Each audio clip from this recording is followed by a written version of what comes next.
Great. So I figured I'm right after lunch. So this is going to be a light, hopefully fun presentation. Just going to share with you some different things of COSI and other things we work on. But I wanted to start with that. All of you, of course, know what this is. This is Artemis, right? Does anybody know why this program is called Artemis? Hands up. Is that you? Yes, should shout it out.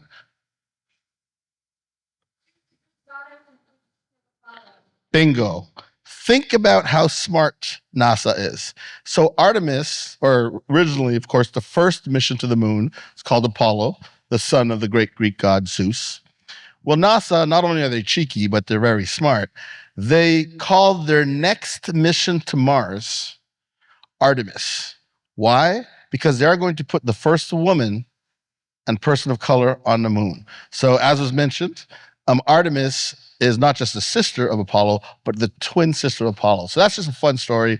And I like to share that because we know what happened last week and a half, where these four brave individuals, in the chaos that we call the world right now, the entire planet was collectively glued on the fact that they, for the first time in humanity, went to Pink Floyd's Dark Side of the Moon.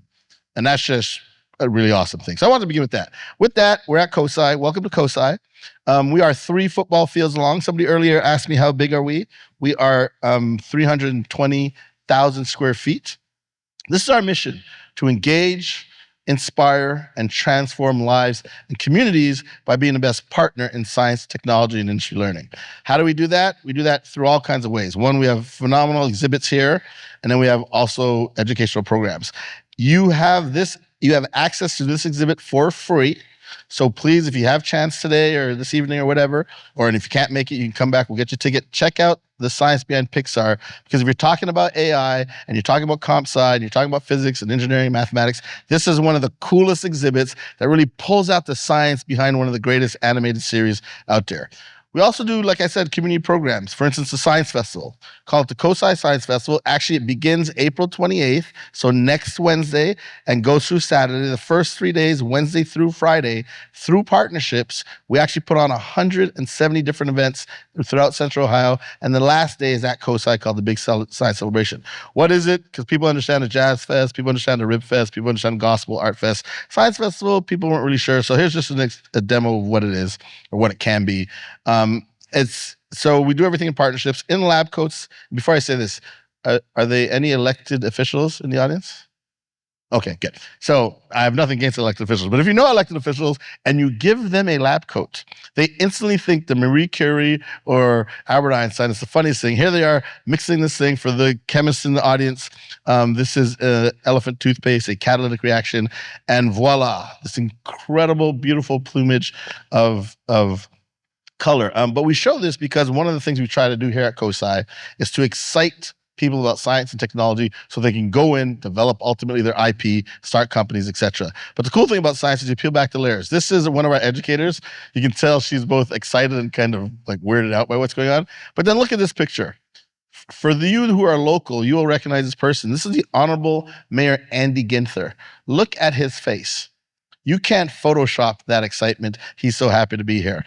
We also have a program called the Learning Lunchbox. These are kits that we take all around the country, and in fact, throughout the world, but we do them in partnership. This is us at the Title I school in DC, where we're with 5 astronauts. I'm showcasing to kids in the school, getting them excited.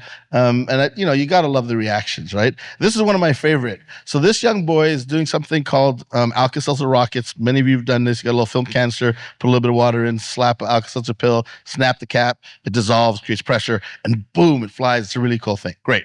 So he's geeked out about it. Look at the reaction of NASA astronaut Kayla. I love this photo because what excites us as children excites us as adults. Just sometimes we're too cool to show that. She, and I'm not making this up, when this photograph was taken in a DC school, she was 2 weeks back home on Earth from spending 89 days on a space station. So she is a bona fide astronaut who's been out there, and she's as geeked as a little kid about a fun hands-on STEM activation. All right, how about this? Here's some kids here. Look at that boy, gentleman on the right. Just really excited, right? So with that, we were asked to work with the U.S. government to celebrate the semi-quincentennial, and we came up with a 250 kit, own the IP all around this. And this is really to show American innovation from 1776 to today to get kiddos excited. And so we launched it at the Statue of Liberty. Turns out we were the first folks to do a science activity at Lady Liberty's feet. The kids were super excited. And then we went across the country, everywhere from Yosemite National Park to the Lincoln Memorial, etc., just taking science and engineering and IP concepts cross country. If anybody has any connections in Kansas or Oklahoma, please let me know. We're in 48 states, but for some reason we can't get partnerships in those 2 states. So if you have any connections, let us know. We also do global initiatives. So the global stuff is interesting. COSI is actually funded by U.S. State Department. So embassies in different countries have funded us to take some of these programs around to their communities. This is us in Ghana. This is us. Here we go, also Ghana. This is us in Italy. Here we are in the Caribbean, Barbados, Dubai. And I share this because as you think about the world of IP and talking at the corporate level and companies, etc., it's got to begin somewhere. And I'm going to get into that in a minute. There's really powerful ways to get kiddos in middle school and high school to really dive into IP invention. And then, like you see these photos, you can go all around the world. This is us in India. And then finally, I want to shout out to my colleague. This is us in Dominica, which is also in the Caribbean. This is the island that has the oldest Native American population on planet Earth. It's called the Kalinago people, the Kalinago tribe. And we worked through the U.S. ambassador, who's seen here in the middle on the left. He's from the Montana region, but it turns out he has 1/4 Native American. And as the U.S. ambassador of Barbados in the Eastern Caribbean, he was like, hey, I love what you do in Barbados, but I would love it if you would do something for the Native population of Dominica. So we did that. In the middle is the president of Dominica, and the kids were there just having a great time. Also, we have some science communication programs, this season, including this. With Dr. B, we'll explore big questions with diverse scientists and innovators across the country. Their answers reveal the hidden science in our everyday lives and the cutting-edge discoveries that will change the world. It's science beyond your wildest imagination. Are you ready?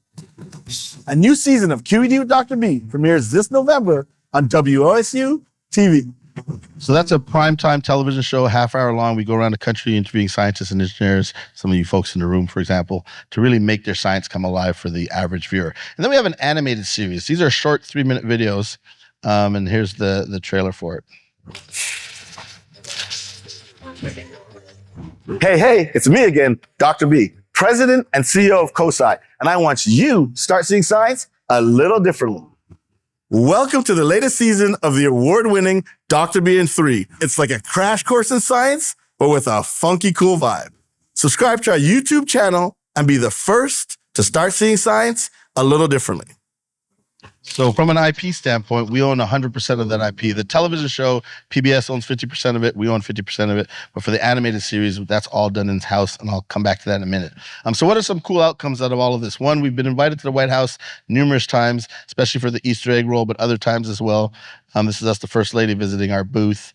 We've won the National Medal, which is the highest honor that a museum or library can get by the U.S. government. It's always presented at the White House by the First Lady. But I want to come back to this because Bruce always talks about Frederic won 13 Emmys. Frederic won. It's not myself. Yes, I'm the person who might learn the script or read. We have a really talented team here inside COSI that does everything from script writing to animation to pulling it off to allow us to win. And I can't make this up. As a science center in Columbus, Ohio, we've won 13 different Emmys, punching way above our weight. So really proud of the team for that stuff. This is us pretending, of course, we're glamorous at the ceremony. All right. With that, then we received a fun letter from the president. And my team has a really funny sense of humor. They held up the letter to see if it was really hand-signed or if it was just a stamp. And it turns out it bled through the paper. So both President Biden and First Lady Jill Biden signed it. And lastly, we were voted the #1 science museum, thanks to all of you, thanks to the nation, in the country by USA Today. And this is a 50 statewide vote for who you think is the best science thing. So on to today's topic. One of the things I want to talk about, because you all are talking about IP and, of course, AI and its impact on IP, is I want to just level set about workforce. I know some of you are interested in workforce development, but all of you want to make sure we're at the same baseline and understanding what's happening in this great country. One, when you think of workforce development, we're really talking about tech and manufacturing. And this is what it looked like 100 or 150 years ago. Dirty, dark, and dangerous, right? But if you think about the average manufacturing space and what's happening, this is what it looks like. Super clean. And it's all science, technology, engineering, and math. And I'm not talking about getting masters or PhDs, and sometimes not even four-year degrees, which, of course, if you want to pursue those, that's great. But you can get a 12-month certificate in some biotech or some coding something and start at $80,000 to $100,000 a year and have a huge impact. And in this country right now, there are approximately 10 million science, technology, engineering, and math jobs available. Of that, 2 million are unfilled. Think about every election cycle. Oh, we promise you 4,000 jobs in your community. We promise you 10,000 jobs. Those are good numbers.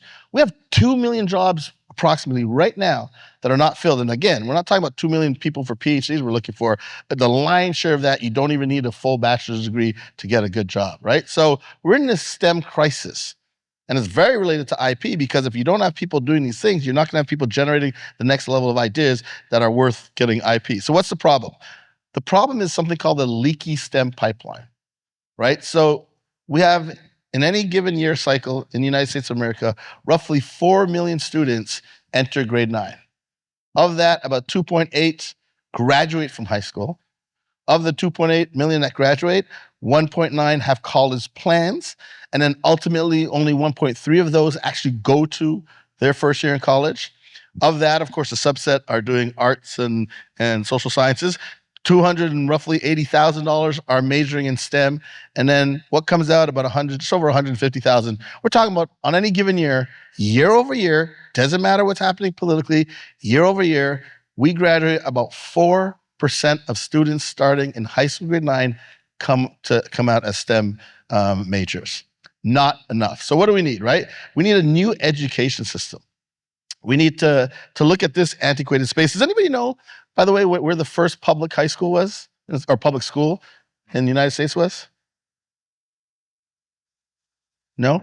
Boston, right? In fact, it still exists. It's called Boston Latin. It always had that name, Boston Latin. Started in 1635, and Harvard actually started in 1636 because kids who went through that 1 year at Boston wanted to continue their education. This thing called Harvard College was started. Okay, so this is what school looked like back in the day. This is actually a real picture, not from the 1600s, from the 1800s, about 1830s, of Boston Latin. What do y'all notice? All boys, so they fixed that later and integrated it, had girls. What else do you notice? All white. They fixed that later too, much later, but they fixed that too and had different ethnicities coming through. What is the expression on the faces of the kids? Yeah, they look super happy and excited, right? They're like just painfully, like, this is tough, right? And they're also, the desks are in rows. And then you had these two people that were like wizards, right? They were your teachers. They had all this information in their head, and they'd rattle it off to you, and you'd write it with your chalkboard or take notes with it. And that's how you got information. And it made sense in the 1800s. Somebody had information. You either were rich enough to go to this place called the library and check stuff out, or you heard it from somebody, wrote it down, learned it, and then passed it on. Well, today, this is what the average public school looks like. Still desks and rows, but the kids are missing. Why? They're caught up in tech. This is where the average kid is, regardless, and this did study this, regardless of socioeconomic status, regardless of race or gender, this is where kids are, right? So what do we need? We need new kind of ideas of how we think about school. So one, we want this. We talk here about COSI. We want more hands-on. If you're trying to be an engineer, if you're trying to be a scientist, if you're trying to come up with some IP, some patentable stuff, you can't do it theorizing all day. You got to get gritty and be hands-on, right? So we talk about we want more hands-on, not hands-up. That's point number one. Point number two, navigate from that to images like this.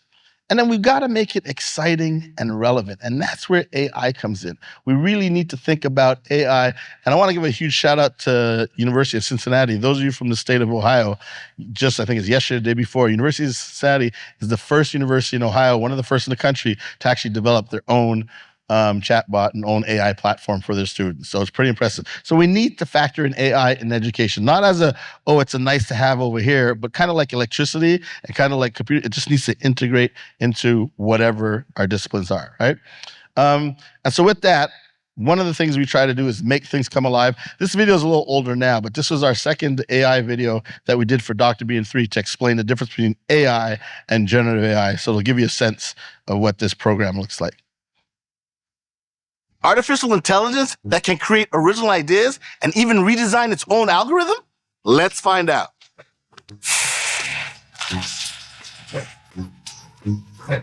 Okay. Artificial intelligence is a computer process that attempts to resemble human problem solving. Artificial just means human-made. But the fact is, silicon-based processors and our carbon-based brains basically do the same thing.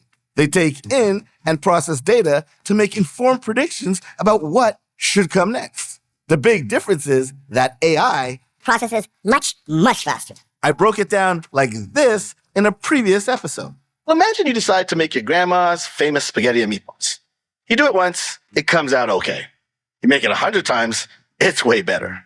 Now imagine you make it 100 million times. All along the way, you are learning new tricks and tweaks, all of which make your dish the best pasta ever. AI has been around for almost a century, but generative AI is a new form of artificial intelligence that, generates new content in ways that mimic human creativity. It draws upon massive data sets, finding patterns and relationships that allow it to predict the likelihood of what humans might create or do. Narratives, artwork, music, you name it. If your phone tries to finish your sentences when you text, that language model is a basic form of generative AI. Beyond texting, more advanced generative AI is a game changer because it's not just repeating one process to perfect one outcome, it's creating new things out of the information and instructions within its model. We know grandma's spaghetti gets better when she makes it 1 million times, but what if you gathered different recipes from 1,000 grandmas?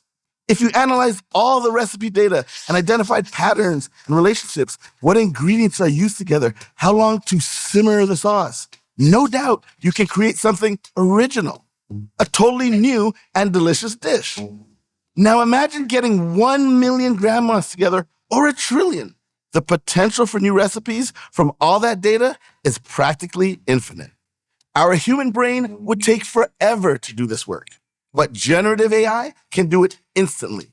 Super advanced processing speeds and colossal troves of data, aka the internet, give generative AI everything it needs. Here's what you gotta remember. Sometimes the spaghetti will actually suck. Generative AI relies on stats and patterns, not a discerning palate. So while AI might give you the perfect meatball, you may also on occasion get some soggy noodles. Even worse, some poisonous pasta. And that's the rub. AI is not perfect, but neither are we. We can recognize that our own actions, biases, dataset curation, and prompts become the framework for AI's future. So what can you do? Be cautious to be sure, but be curious and educate yourself to be a responsible user in this exciting new iteration of artificial intelligence. So I know there's a session later on that's looking at AI in education, but really thinking about how we can use AI intelligently is obviously king and queen here. If you got your cell phone, you want to take a picture of this, you will have access to all 40 episodes of the Dr. Bean 3, some fun stuff, everything from climate science to neuroscience, should you want. It's my little Easter egg. And all the content's free. There's curricula that supports it as well. If you connect it to any teachers in the middle school through high school, all that stuff's there available for free. All right.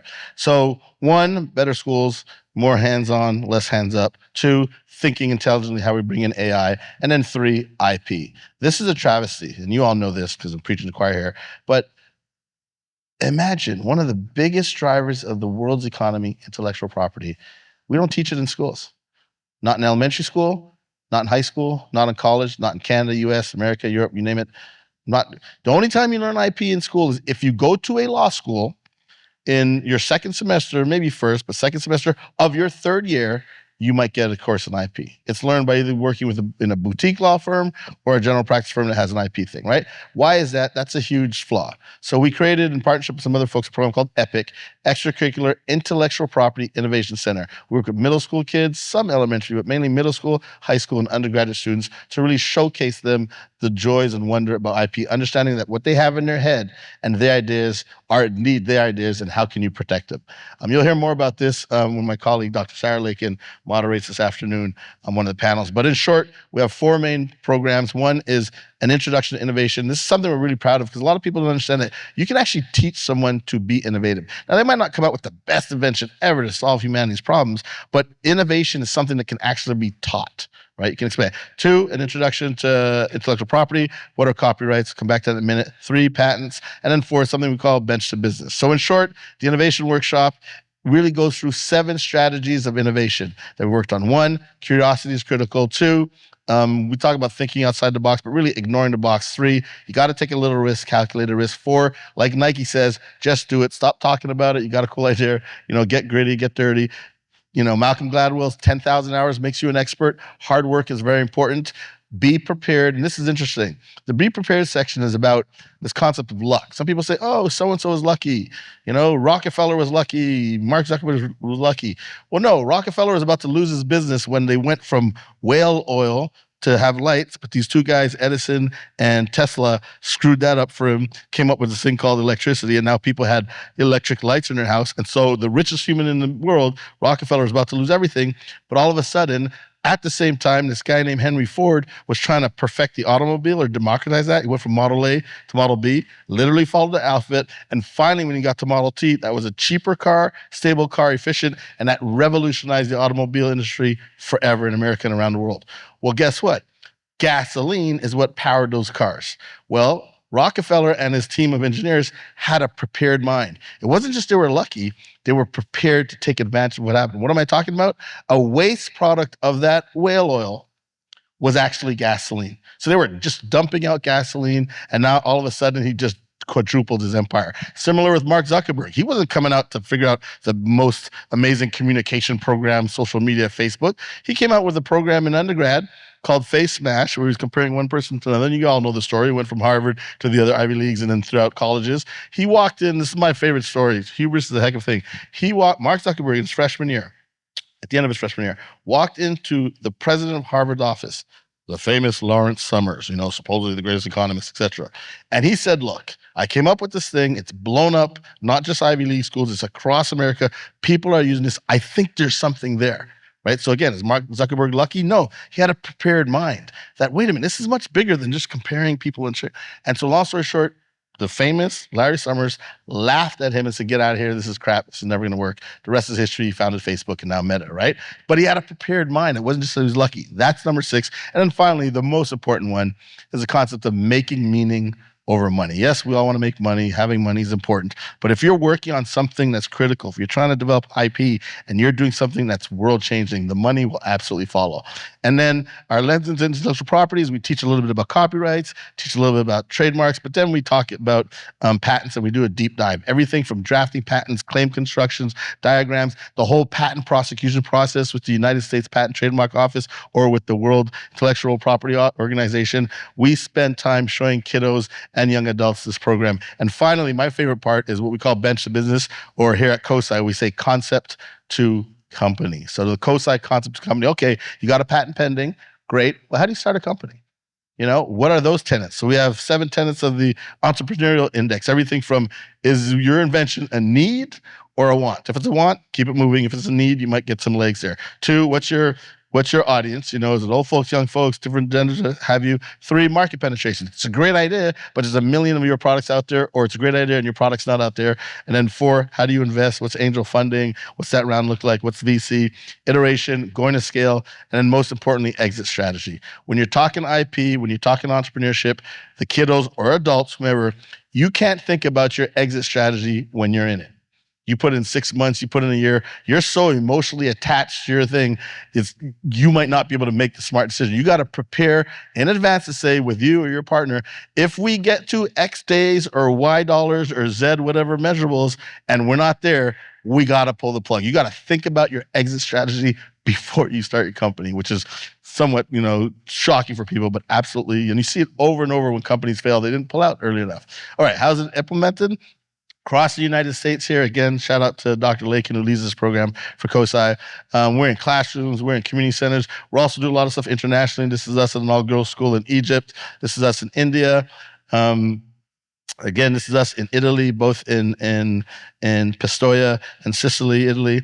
And the program is facilitated not by me, it's run by Dr. Sarah Lakin and COSI and myself, but it's facilitated by scientists and engineers, and not just any scientists and engineers like you all in the room. In other words, people who have IP experience, who actually went through the patent process. Because those of you who've gone through and have IP know you're different than your other scientists that may have had a PhD with you that hasn't gone through that. And so here's just some examples of folks, from college folks, from academics to people who work at places like NASA, to this is actually the Dean Howard at the College of Engineering here at the Ohio State University.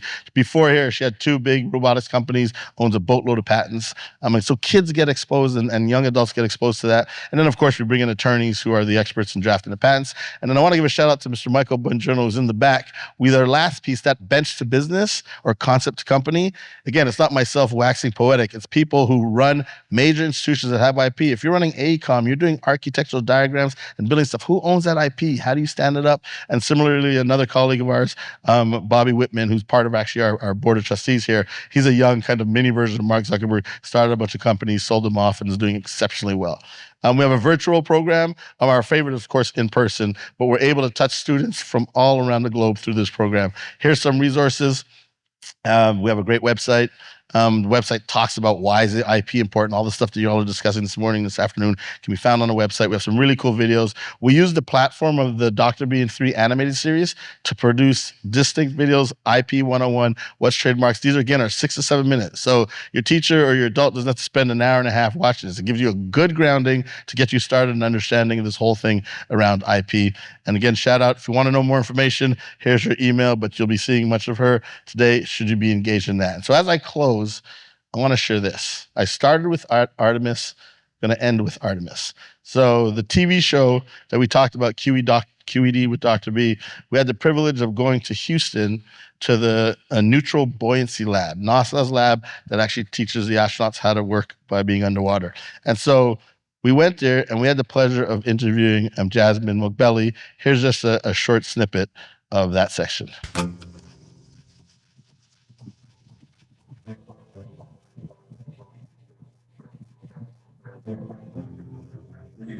Astronaut Moghbeli, such a pleasure to meet you. Welcome, Dr. B.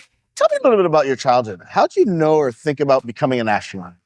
I did a book report when I was in 6th grade on Valentina Tereshkova, the first woman in space, a cosmonaut. From then on, I always wanted to be an astronaut, and I just started looking into it more, begging my parents to send me to space camp, which they eventually did.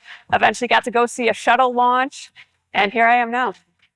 You were selected to be part of the 2017 astronaut class. Yes. How many classes of astronauts do they have? Is it an every year thing or do they skip years? It's just based on when do we need more astronauts. Right now, it's been about every 4 years. 10,000 people applied for the 2017 class? We did. I think it was over 18,000 people who applied. Almost 20,000 people. That is incredible. Okay, well, congratulations again. Thank you.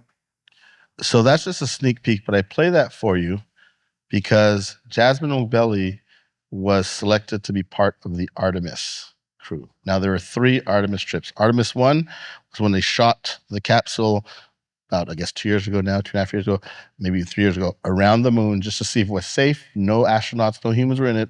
Come back, landed. What we saw 2 weeks ago was Artemis 2. And again, you know the crew. They went around. They didn't land on the moon. They went around. Well, that, ladies and gentlemen, is possibly, Jasmine is shortlisted to be the first female that might land on the moon when Artemis gets there in 2 to 3 or 4 years from now. And I play that for you because if you're wondering why we stood apart a little bit in the interview, that was her first live interview that wasn't a Zoom or Teams. since the pandemic. And her first interview was done by our team here at COSI. So if indeed she lands on the moon, your COSI, this Central Ohio Museum, actually has the IP of possibly the first interview since that world-changing historic event called the pandemic. And right here from COSI, and she will walk in. So remember that name. It'll be really cool if it happens. And with that, I want to close with this fun slide. As we think about education, this kid is speaking to his best friend, and he says, I taught Stripe how to whistle. Now, we love this because, first of all, he calls his dog Stripe, and his dog's got spots. So that's just, first of all, funny on the surface. And then so his friend with the cat leans down and says, hey, I don't hear him whistling. So the first friend says, I said I taught him. I didn't say he learned it. So as we think about revolutionizing IP, bringing in AI, we have to make sure we're making sure people learn it as we continue to pass the baton. With that, thank you very much. Happy to take a few questions and share your thoughts. Thank you.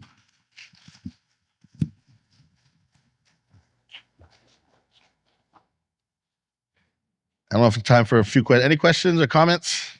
We take them all here at COSI. I have a question. Yeah. When are you going to go up to the moon? When are you going to go with the I group? tell you what, Yeah. you heard me here, right? When you decide to do the next intellectual property summit on the moon, I will absolutely be there. I'll help you fund it to the best of my ability, but you let me know when you want to do the summit up there. I'm sure all of us will want to join you with that. That sounds great. Okay, we have a question here. Thanks. I'm curious how much you're able to actually like affect curricula and schools, because I'm involved with a lot of like outside of school activities, like FIRST robotics and things where you do STEM outside of school, but it's really hard to penetrate like in the school and to get them to teach new things. So I'm curious how you're able to scale it like within the public school system. And Yeah, that's a great question, a great point. So just to reiterate, as someone who clearly works with schools, she knows how hard it is. You can have the best products, you can have the best curriculum, best stuff. How do you get it into schools? How do you get it adopted and used? The biggest thing, and I'm talking generalities, like certain private schools and charter schools, you got a good relationship, you can do anything. But if we're talking like mass, connecting with students, primarily public schools, it's really tough. The first thing is you have to understand, which I'm sure you do, but for the rest of the folks who are not working with high school or middle school students, teachers are slammed with stuff. They have to teach this curriculum in this month and that month and that month. They have to use these resources, and that's what it is. And so it's hard for them to take in your really cool idea, but it's going to require a lot of professional development for them to learn it, or it's going to take a lot of time. So what we've done is, this is why we use these videos. These videos are 3 minutes long. So any teacher, you want to learn about climate science, right? You're not going to be an expert by watching the video, but you can really teach enough about climate science just by playing a 3-minute video. Same thing with traveling in space, same thing with dark matter, same thing with viruses, all these different, the 40 videos I shared with you in the QR code, like those are 3 minutes. So a teacher can actually play that for 3 minutes. And then we did the hard work by coming up with curricular questions and discussion guides that are all linked to 2 things, either this local state standards, so each state has their own standards, and then I think it's about 28 states now are connected to what's called the next generation science standards. So now the teacher's incentivized to play a 3-minute video and do this stuff because it's allowing that teacher, him or her, they, to actually meet their standards as they got to teach through the year. So it's about really being strategic to make it as easy as possible for a lot of these teachers that are well-meaning, hardworking, but are often just slammed with stuff or not necessarily know the content. So that's one of the ways we do it. And then, of course, we partner with all kinds of organizations to help get in there. Another question? No? Okay. And you'll hear more of that later on with Dr. Lakin as she moderates a panel Allison. on education and AI later on. Yes, Allison. Hi, thank you. I really liked your discussion about the leaky pipeline problem. It was really interesting to put some numbers to that.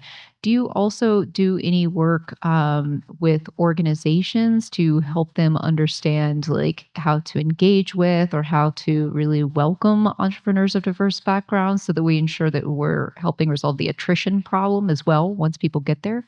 Absolutely. So we have a program called The Hive. And if you think of beehives and how they work together, so that's kind of the underpinning of the concept. And what The Hive does is it allows us to work with K through 12, but really middle school and high school students, but connected to industry partners. Because we've done the legwork. We've hosted, at this point in time, about 100 different tech companies just in the state of Ohio. And they all tell us the same thing. We got all these jobs, we got all this stuff, we're willing to train the students, but we can't find them, they can't find us, etc. So we're that kind of, that little mini Switzerland, that glue. And so we build these relationships with these tech companies. We understand the jobs that they have available and the kind of training they need. We then work with the teachers and community leaders, what have you, to bring the students, connect the dots. Then we bring in AI, because after they go, by the way, when they meet these people, it's not you meeting an engineer and you get a pamphlet. It's like the engineer are doing like hands-on stuff to show you what really that job is like. And then we bring in AI to say, okay, you've gone through those experiences. We connect the student with the chat bot. What'd you like? What you didn't like? Da, da, da, da, da, all this stuff. And it says, oh, maybe you might want to be this. Maybe you might want to be